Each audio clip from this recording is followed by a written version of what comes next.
Well, hello friends and welcome back to my channel. I'm Sherry from Creating Sherry, and today I've got some great ideas of what we can create together.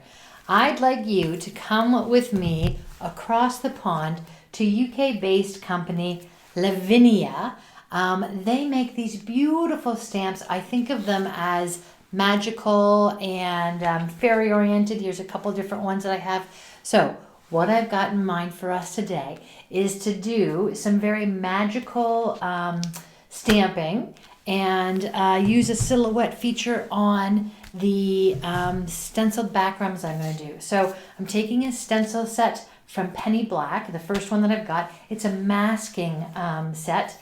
I'm going to go ahead and I'm going to make some sort of night skies, maybe a little bit of mystical feeling in the blues and purples, and possibly some little gold embellishments and maybe some splatter today, friends. So come with me. We're going to do some masked off stenciling. We're going to do some silhouettes of fairies and pixies, and then we're going to use some sentiments that say things like there is magic in every beginning, or believe, or those sorts of things. So I hope this is going to feel very fun, mystical, magical, and make us all really just feel part of the creation process here together today. So come on into my studio. We're going to have some fun.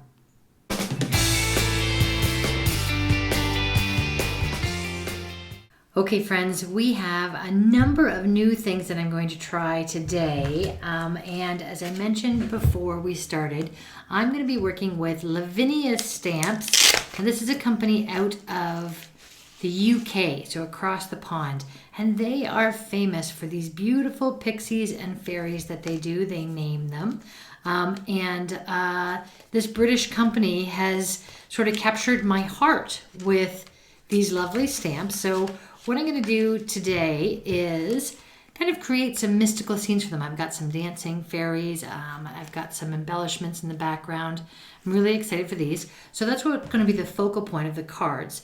Now, I've taken some Hammermill 100-pound very smooth stock here to be able to do some ink blending on. And I'm going to be using a tool that was just introduced to me by Mari Clarke. She taught a class at Scrapfest in Kitchener, Ontario last week. And when she did, part of the class was a number of pieces of equipment. Crafter's Companion was an amazing sponsor. And these are the likes that I have never seen before. So let me take you a quick second to show you. They come in these nice little containers. They've got a beautiful kind of ergonomic shape for the grip here. And these wonderful soft bristles. These are new. I haven't used them, so I'm not getting any ink on me yet. There will be ink on me today. And we're going to try these. I am much more used to the ones that we see that have the handle, that have the soft brush on it as well. But this is just really precious and wonderful. And Mari said she really liked them and taught us with them in the class. And I found them to be pretty cool. So we're going to try those today. The other thing that I'm going to be trying for the first time are my Penny Black stencils. Now, these stencils come as, they're masks, really is what they are. And they come in a number of different sizes and shapes. You can see they've got a number of circles or squares or window type cutouts in different sizes here. So what I've done is cut down the Hammermill to a 4 1/4 by 5.5-ish. I know when I'm done, I will clean up my measurements when I decide how to make them a card front. So we're going to work with that. And I thought because the fairies are sort of magical and mystical, I'm going to try and do some nighttime coloring with a few shades of blue to bluey purple and see what we come up with here. So I've got my waffle flower stencil mat here. I'm going to go over and pick one of these masks. I'm going to do 2 at a time because I figure while I've got the brushes out, we'll do it. I hope to make a little series of these cards. So I'm going to do a couple at a time here. Now this is the one that I practiced with that I thought would be really great. So maybe like a moon focus in the background. Here's the mask for that one. So see how the set works. So if I want to, I can cover it up later. And then I thought maybe I would check out the sizing on this larger one and see if it's something that I could do. I think, yes, it will fit on my card. So I'm going to try that one. Let me go ahead and pop this apart. It's just a little bit, and when they manufacture it, attached so that you don't lose the pieces. So there you go. That's that mask, how it works there. So I'm going to try this one this way. I'll end up with two card backgrounds that I can use that have a slightly different feel and size to them. And I'm going to go ahead and, so I've already got my hammer mallet. I've held it down with a little bit of the Best Evers Crafters tape. And I'm going to do that again with the stencils as well. So I'm going to tear off a piece of this thick one, break it into kind of half, put that where I want it on my card, scooch a little that way. And we're going to hold that down here. And it's butted up against the end. Maybe I will do a couple more to make sure because I just moved that again. All right, here we go. So I'm going to put these, holding it down here, holding it up here so that as I'm moving, I'm not going to move the mat. And I'm going to do the same on the other side, hold that down. Now I know a lot of people like to use stencils like this, say in their Misty. I'm just going to push that into the corner, tape down on the top over here, hold them over here. All right, that's probably pretty good because it's got the two corners on that side. So we've got that. And I'm going to go ahead with my lightest color. And I'm going to start that with my, what are these called? Blending brushes? Yeah, blending brushes that came in the kit here. So we're going to ink this up. Now, even though I'm on my waffle flower mat, I do have my glass mat underneath me. And ironically, the color that I'm picking is basically the color of the undertone of my glass mat, but that's okay. We're going to get that inked up and give it a little tap off here. I'm going to start on the part of the plastic that's covering the card to carry it over onto the blank part of the card here. So I'm just going to tap off and I'm going to come in really lightly. Now, I'm sure the camera is going to have a little difficulty as I start this to see the color coming through because I am starting with that super light blue. And I'm going to go do an all over light touch. This is really nice to hold in your hand. I am already feeling like I've got something good going on with this brush. So you can see a little bit more of the color down here where I started. And then I'm just going around to make sure I've got a bit of a rim and a slight color coverage here. Don't know how well that shows up on the camera, but let's go ahead and ink up again, tap off a little, starting on the plastic part of my mat, and then coming in gently through my open circle part here. Is that what it's called, my open circle part? I guess so. So putting that color out throughout to give me this nice focal point is what we're going here, because the Lavinia Stamps I want to have as silhouettes in the background. Stamping off again. I don't know if that's a little Luigi hair or what I've got going on. So, life of a crafter with a pet that loves to sleep at their feet. Luigi is my 82-pound chocolate lab.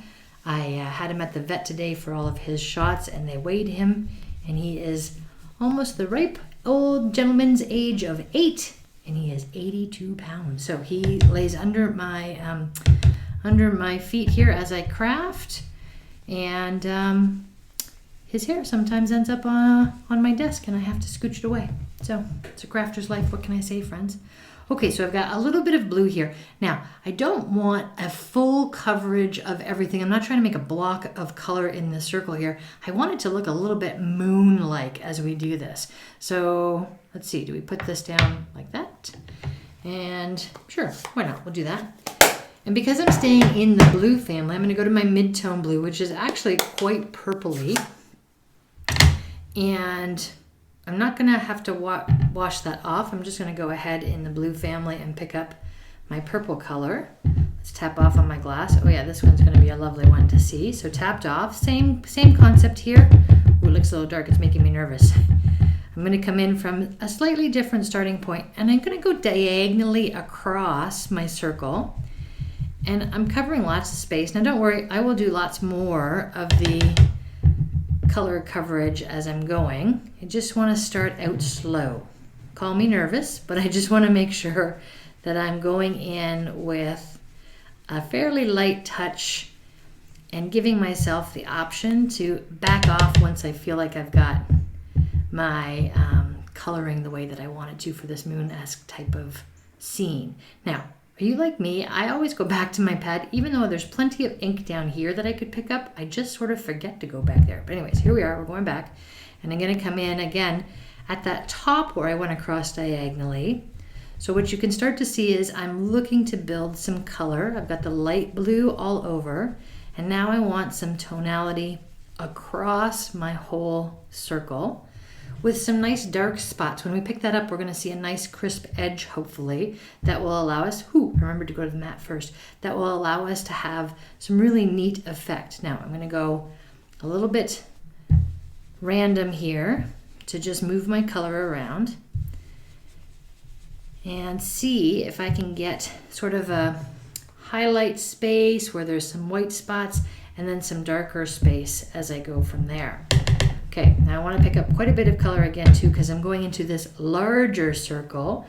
I'm going to start tapping off over here and then come in along this side.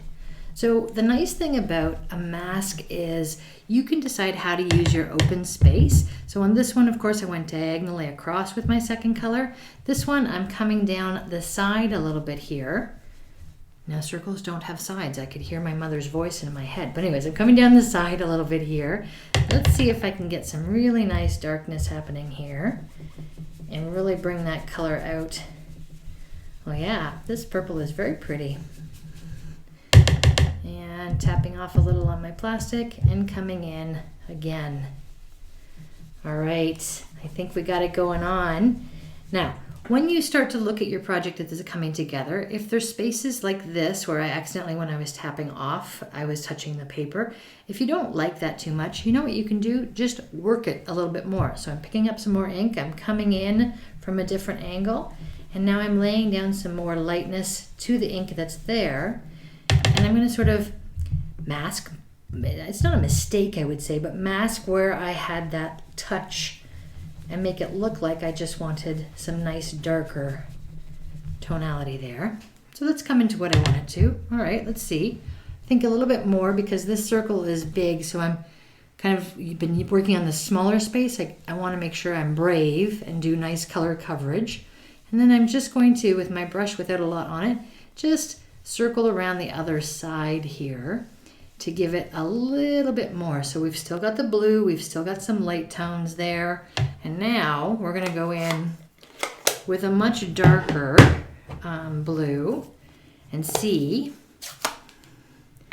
I might have wanted an even darker blue on this one, but let's get some blue. Oh no, that's a pretty, you know what, this is a little less night than I wanted, I think. I'm gonna switch to, if I can find it quickly. And of course, it's not the first 3 ones that I've looked at. Yay, here we go. I found it in the 4th one. Okay. And I accidentally flipped it across the entire studio. One moment, please. And we're back. Okay, so let's try that.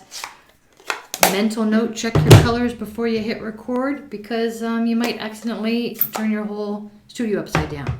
Now, I just dipped my thumb in that, so you know I'm not afraid of inky fingers. Let's go ahead and pull this color onto our brush.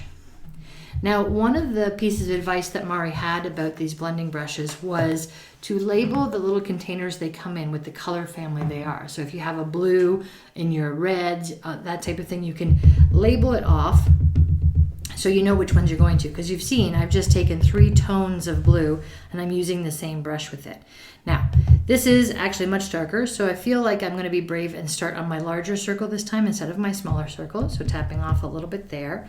And I'm going to come in from this side and go across, oh yeah, the top of my circle and back again. Now remember, the stamps that I'm doing, I would like to do as a silhouette. So I'm going to give this night sky look some highlight space in it as well for the silhouette to be there.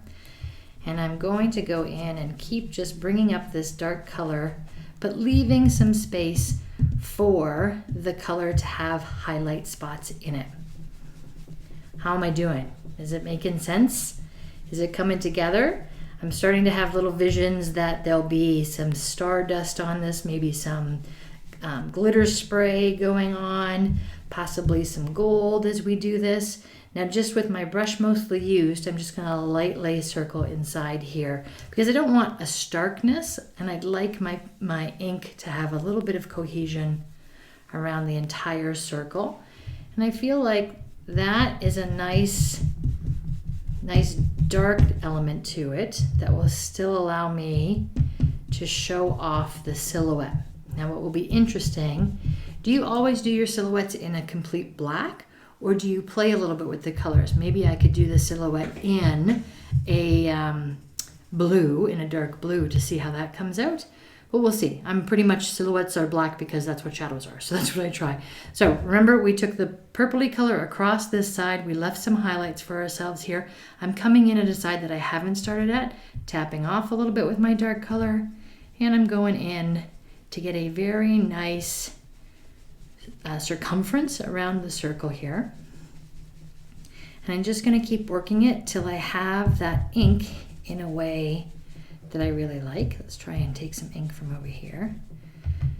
No, I want the ink to come in darker, so watch me be brave, friends, and here I go. I want this one to look a little more night sky-ish. Now, I'm thinking if I was a brilliant artist who really knew colors, there's probably a purpley color, maybe kind of like that, that would be a nice highlight in here. But I'm going to keep this simple for right now because if you've been following me for any degree of time, you know I'm learning, and perhaps I should learn not to put my finger down directly onto the ink. But as a learner and as somebody who's sharing this journey with you, I want to be able to enjoy exploring and discovering things along the way. So I purposely didn't look up, you can look up a color palette wheel where you can see sort of what goes together in a beautiful palette. That's all good and well. I do that too. But I think for this, I wanted to keep it a little exploratory and find out how I would feel just playing with this myself. So, first time using these stencil mats from Penny Black. First time using these beautiful brushes from Crafter's Companion. And I'm pretty excited about the way this looks. Now, you could keep playing with this. You can just keep going. You can decide to add more colors. You can just keep going with the colors that you have. For right now, I'm ready for my favorite part when I watch videos and people are doing techniques like this, which is the reveal. So let's carefully try to get our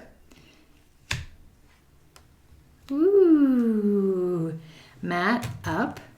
So that's our larger one. Now let's go for our littler one. All right, that looks nice. I think I'm getting sort of moon vibes, and I think this is going to be really quite lovely. So what I'm going to do now, let me just see how nice that one looks. Remember I said I'm going to crop these anyways. So I'm going to get these off, get my fingers clean, and we're going to come back and those will have had a minute to dry, and we will do some silhouette stamping. Okay, so we are back and we're going to do some stamping. I have given my hands the best wash that I can from the dark blue ink that I was using. Here are our circles that we made, and you can see I've got some trimming to do. Now this one is bugging me because on this one obviously I can just cut this down from my card panel, but I smudged it with my thumbs. So what I'm starting to think is I actually might use a circle die this size to cut this out and then mount it on something else. And what I thought I'd do with this one is introduce us to the Lavinia stamp named Quinn. Now when these stamps come, something I really like that they do with their packaging, so that's the stamp there of course, but now I actually have the cellophane that they cling the stamp to that I can use as a positioner to see where I would like to have this on here. Now this nice light spot that I've got in the center I think would be great for a focal for her face and her hair.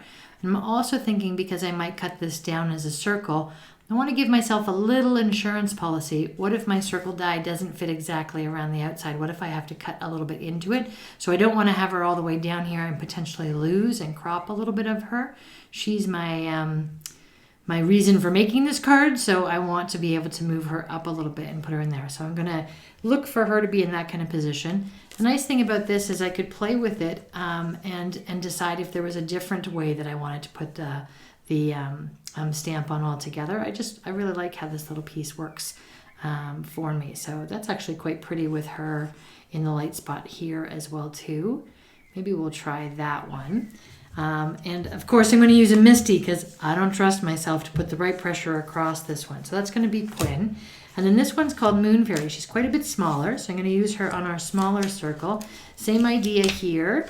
The nice stamp has a the mat like this. So I love the idea of her stars being into the night.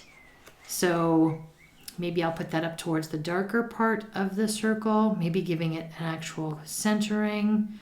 Or, because I might be cutting down the card and leaving this in, I could think about hanging her off of the circle, but I think I like her in the circle.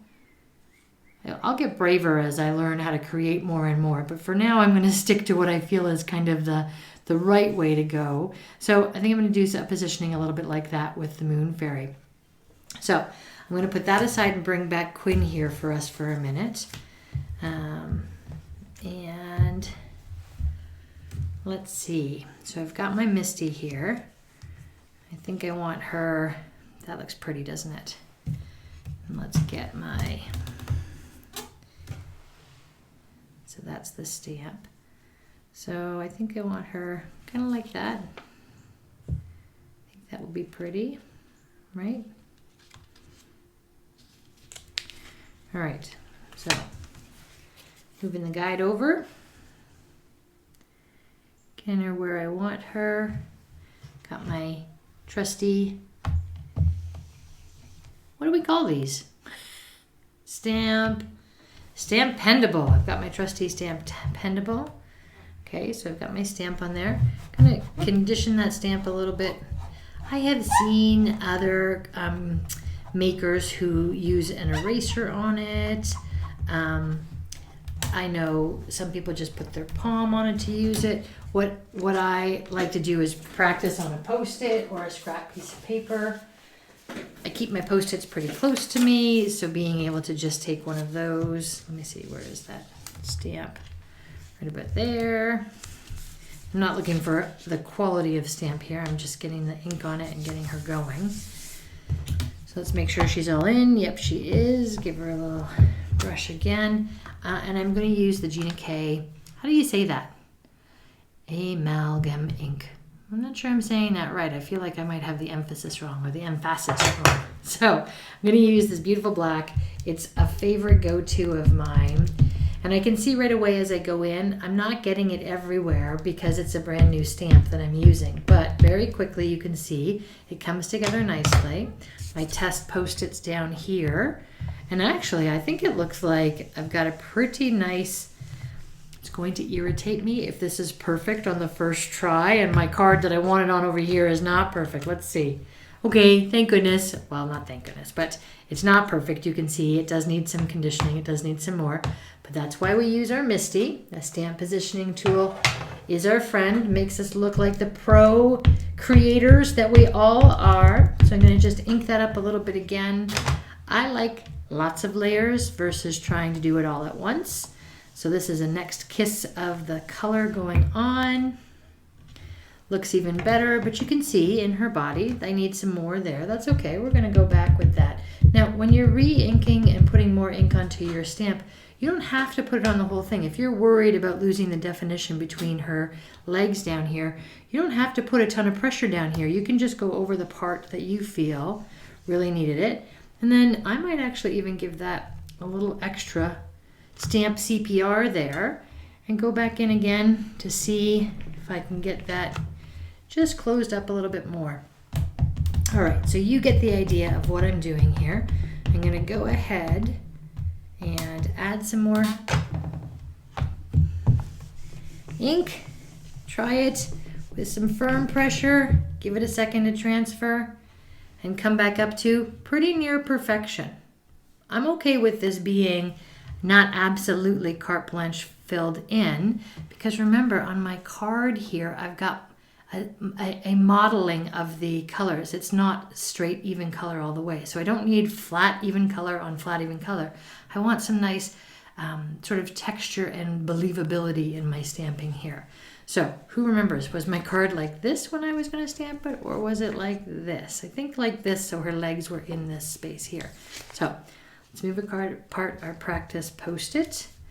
Let's bring in our stamp all the way nicely in the corners. Let's just double check that it looks like she's in the right position. I feel very good about that. Let's go ahead and ink her up.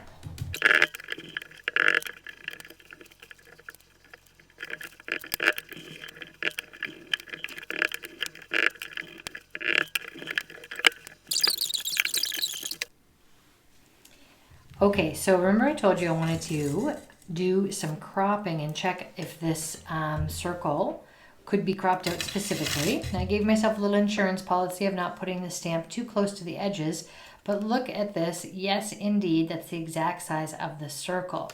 However, I went through the nesting dies. So these also Crafter's Companion, the nesting circle dies. And I thought to myself, I would love a little gold. And so I have a spot that I can make a gold one that would be larger than this. However, it's then a little wider than my card. So I'm going to do the gold in the circle that is this size. And that allows me to take the next size down and decide what crop I want of the stamp inside. So I can come all the way up here with having more darkness there. I really like her wings as a focal point. So I think I'm going to go for a crop right about there, mount it on the gold, and create a full kind of, beautiful cohesive place, not with the largest circle, but with the next two down from my nested dies. Let's get that cut out and see what it's like. Okay, so let's show you what we created. So I mentioned that I was going to use these Crafter's Companions, the circle dies. I took a couple different size choices. This is what's left of what I cropped, but I think she turned out really beautiful. I'm going to mount her on the gold background so we can get rid of these scraps now. And I have a couple of card panels here that I'm going to do in navy. So take a look at how that's going to come together. And then on this one, I went ahead and cut myself out just the silver back frame. Now, often when I'm using special paper like this, I will cut out a centerpiece here to use for another project. But when I'm using this particular paper, it's a tiny bit thinner, so I like the stability this offers. There's magic in every beginning, and I have some embellishments I'm going to try here. I've got a couple of my trusty gel pens and Wink of Stella for some glittery to be able to do that. And then, of course, because I'm using a dark cardstock for my base inside panels, I want to be able to do, I think there's two here. I'm going to do the inside panels in a white there as well. So let's go ahead and assemble these two beauties.